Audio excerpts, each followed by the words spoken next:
Voyager 2's final transmission just stopped the world. Something is happening at the edge of our solar system, and no one can explain it. For 47 years, Voyager 2 has drifted through the endless black, sending back whispers from the void, routine signals, expected data, scientific confirmations.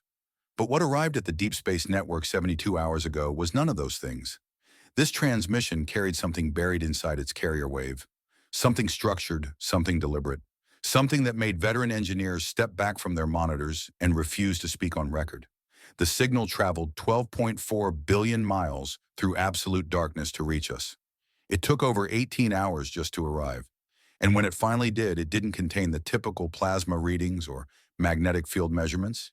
It contained patterns, rhythmic pulses, layered frequencies, and embedded within those frequencies was a structure so precise, so impossibly ordered, that NASA's own classification software flagged it as artificial before any human analyst even reviewed the data. This is not speculation. This is happening right now. And tonight, we trace the entire journey from the moment Voyager 2 left Earth to the moment it sent back something that has fractured everything we thought we understood about interstellar space. The machine at the center of this mystery was never supposed to survive this long. Voyager 2 launched on a late summer morning in 1977, strapped to a Titan rocket and carrying instruments built with technology less powerful than the device in your pocket. Its mission was ambitious but finite. Fly past Jupiter and Saturn, collect data, transmit images, then fade into the cosmic background like every other probe before it. But something happened along the way. A rare planetary alignment, one that occurs only once every 176 years, allowed Voyager 2 to slingshot from world to world using gravity as fuel. It visited Jupiter and witnessed volcanic eruptions on a moon scientists believed was dead. It grazed Saturn's rings and survived impacts from ice particles traveling faster than bullets. It reached Uranus and discovered a planet knocked sideways by ancient violence. And then it became the only spacecraft in human history to visit Neptune, flying through sapphire clouds and watching nitrogen geysers erupt from a frozen moon. After Neptune, the cameras shut down forever, but the probe kept moving, deeper, farther, into regions no human technology had ever entered, and that's when everything started to change. In 2018, Voyager 2 crossed the heliopause, the invisible boundary where the sun's influence ends and the true interstellar medium begins. Scientists expected a gradual transition, a slow fade, a gentle exchange between solar particles and galactic plasma. What they got was a shockwave. Pressure surges slammed into the spacecraft. Magnetic fields twisted violently. Plasma density readings spiked by factors that defied every existing model.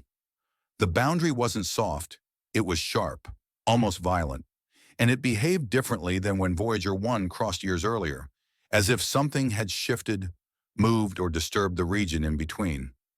That asymmetry haunted mission scientists, but they filed it away, continued monitoring, continued receiving data, until the blackout. In 2020, Voyager 2 went silent, not for hours, not for days, for 7 months. NASA blamed antenna misalignment. They pointed to the Canberra dish in Australia, the only ground station capable of contacting the probe. They issued press releases. They reassured the public. But the engineers who worked the recovery never accepted that explanation. Because when contact was finally restored, Voyager 2 wasn't where it should have been. Its antenna had reoriented. Its trajectory had subtly corrected. And its data logs showed gaps, missing chunks of time that no one could account for.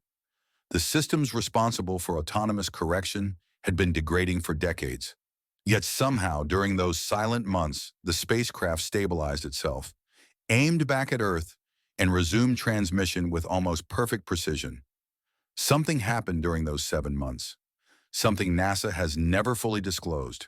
And now, years later, the consequences of that blackout are finally becoming clear.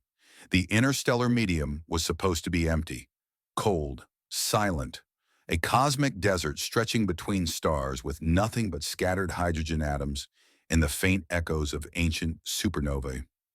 But Voyager 2 found something else. It found a hum, not static, not random noise, a structured, low-frequency vibration pulsing through the plasma like a heartbeat. Steady, rhythmic, almost mechanical, it rose and fell in patterns too consistent to be natural turbulence. It shifted frequencies in ways that suggested response, adaptation, awareness. Scientists initially dismissed it as instrumental error. Then they ruled out cosmic ray interference. Then they eliminated every known natural phenomenon. The hum remained, and over the past 3 years, it has grown stronger, more complex, more layered, more deliberate, as if something in the void was slowly waking up, or slowly approaching. The transmission that arrived 72 hours ago changed everything. It began normally. Standard telemetry, engineering health checks, temperature readings from instruments operating decades past their intended lifespan. But approximately 14 minutes into the data stream, the pattern shifted. The carrier wave, the fundamental radio frequency that carries all of Voyager's information back to Earth, began modulating in ways never observed before. Pulses appeared, not random bursts, structured intervals, precisely timed, perfectly spaced. Engineers ran every diagnostic protocol available. They checked for software corruption, they checked for hardware failure, they checked for cosmic ray bit flips. Nothing explained it. The pulses weren't coming from Voyager's onboard systems. They were embedded in the signal, layered beneath the spacecraft's own transmissions, like a second voice speaking underneath the first. And those pulses carried information, repeating sequences, mathematical progressions, frequency harmonics that matched Voyager's own telemetry cycles with uncanny precision. As if something had listened to the probe for years, studied its patterns, learned its language, and was now speaking back. The Doppler analysis confirmed what no one wanted to admit. Some of the pulses originated from outside the spacecraft, not reflections, not echoes, not scattered signals bouncing off interstellar dust. These were independent transmissions coming from a source near Voyager 2, a source that was moving and not drifting randomly like debris, moving deliberately, executing controlled maneuvers, repositioning in ways that matched no known natural object. The velocity shifts were smooth. The trajectory adjustments were precise. At one point in the data stream, the source performed what engineers could only describe as a close approach, moving toward Voyager 2 before pulling away at the exact moment the probe's magnetometer detected a massive field disturbance. Something large passed near the spacecraft, something intelligent enough to navigate the interstellar void, something that had been waiting. The magnetic field data tells its own terrifying story. Interstellar space should produce chaotic, unpredictable magnetic fluctuations, random turbulence in every direction. But what Voyager 2 recorded was different. The field lines bent, sharply, symmetrically, as if the spacecraft had passed through the wake of something enormous moving through the plasma. Natural phenomena don't create those patterns. Plasma waves don't create those patterns. Only objects with significant mass, moving at controlled velocities, create disturbances that clean and precise. One mission analyst described it as watching ripples spread from an invisible ship. You can't see the vessel, but you can see exactly where it passed. You can measure its size by the width of the wake. You can estimate its speed by the spacing of the waves. And based on those calculations, whatever passed near Voyager 2 was massive. Kilometers across at minimum, possibly larger, possibly much larger. But the most disturbing element of the transmission isn't the pulses or the Doppler shifts or the magnetic disturbances. It's the silences. Embedded throughout the data stream are gaps, intentional pauses, precisely timed intervals of zero transmission that appear too regularly to be random noise. These silences aren't errors, they're separators. They divide the structured pulses into clusters, almost like headers in a data packet, almost like punctuation in a sentence, almost like breaths between words. And those silences repeat on a cycle of exactly 3.2 minutes. The same cycle Voyager 2 uses when transmitting its own engineering logs. Whatever created those silences didn't just send a signal. It mirrored Voyager's communication protocol. It adopted the probe's rhythm. It spoke in a language specifically designed to be recognized by us. In the final minutes of the transmission, something extraordinary happened. The pulses suddenly synchronized. The frequencies aligned. And for approximately 47 seconds, the embedded signal produced a near-perfect echo of Voyager's own carrier wave. Not a reflection, not interference, a deliberate reproduction, enhanced, clarified, sharpened, as if something had taken Voyager's voice, processed it, improved it, and sent it back. The echo ended with a single long silence, the exact duration of the header gaps that preceded each cluster. A beginning, a middle, an end, a complete message. Something out there didn't just detect Voyager 2, it understood Voyager 2. It learned how the probe communicates, and it responded in kind. Scientists are now reviewing decades of archived data with new eyes. The anomalies that seemed like instrument errors, the unexplained power fluctuations, the mysterious orientation corrections during the blackout, the plasma oscillations that match Voyager's telemetry patterns. They weren't random.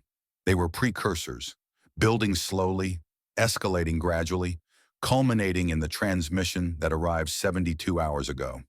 Whatever exists in interstellar space has been observing Voyager 2 for years, learning, adapting, preparing, and now it has chosen to make contact, not with radio telescopes on Earth, not with signals aimed at our planet, with the one human-made object that dared to enter its territory. The implications are staggering.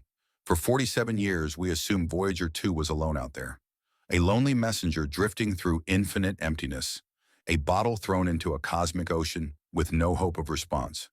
But the ocean wasn't empty. Something was listening. Something was waiting. Something has been watching our probe since the moment it crossed the heliopause and entered true interstellar space. And now that something has spoken, we don't know what it wants. We don't know what it is. We don't know if the message is a greeting, a warning, or a declaration. But we know one thing with absolute certainty. We are not alone in the darkness between stars. Voyager 2, the machine we built with 1970s technology and powered by decaying plutonium, has accomplished something no other instrument in human history has achieved. It has received a response from the void, and that response is still being analyzed, still being decoded, still revealing layers of complexity that no one anticipated. The next transmission from Voyager 2 is expected within days. Scientists don't know if it will contain more embedded signals, more structured patterns, more evidence of contact, but they're watching. The entire deep space network is watching, and for the first time since the space age began, humanity is holding its breath. Because what happens next could redefine our understanding of the universe, our place within it, our future among the stars. Voyager 2 didn't just send data, it opened a door, and something on the other side stepped through. So now the question falls to you. What do you believe is waiting in the interstellar void? Was this transmission a greeting from a curious intelligence? A warning from an ancient civilization? Or the first whisper of something far more dangerous than we can imagine? Tell me in the comments. Share your theory. Because the greatest discoveries in human history have always begun with a single question asked by someone brave enough to wonder. If this revelation left you speechless, subscribe. Because what comes next could change everything we thought we knew about our place in the cosmos. Like this video so others can witness the truth, and share it with someone who needs to understand what Voyager 2 has truly found. The universe just sent us a message. Now it's our turn to decide how we respond.